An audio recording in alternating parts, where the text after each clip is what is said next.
দেখুন আপনারা, এই দুটো পিচকারি আমি অলরেডি আগের থেকে বানিয়ে দিয়েছিলাম। এ দেখুন কত দূর অবধি যায় এটা, এইটা তো আরো দূর অবধি যায়।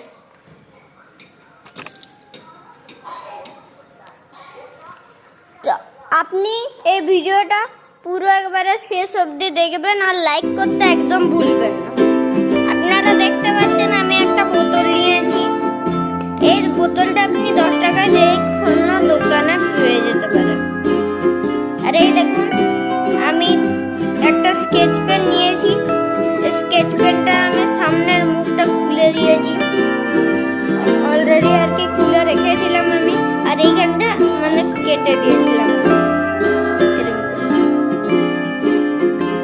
এরপর আমাদেরকে কি করতে হবে, এই ঢাকনাটাতে একটু ফুটো করে নিতে হবে, মানে এইটা পুরো একেবারে ফিক্সড হয়ে যায়। দেখতেই পাচ্ছেন আপনারা কি এইখানে আমি ফুটোটা করে নিয়েছি কাঁচির হেল্প নিয়ে। এরপর আমাদের এইখানে ঢুকাতে হবে স্কেচ পেনটাকে, যেটা আমরা কেটে রেখেছিলাম। এরপর আমাদেরকে 4-5টা গ্লু দিয়ে চিপকে দিতে হবে যাতে লিকেজ না হয়।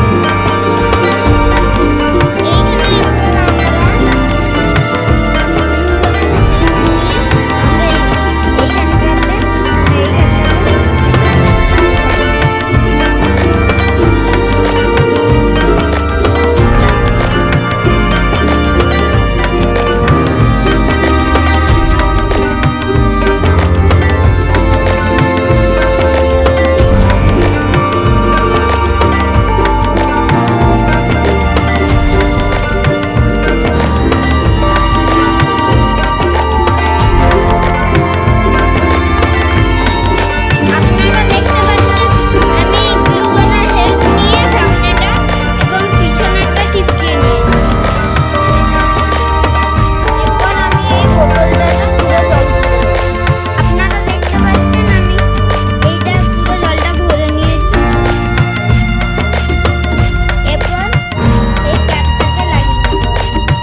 ভিডিওটা ভালো লাগলে সাবস্ক্রাইব এন্ড লাইক করতে একদম ভুলবেন না।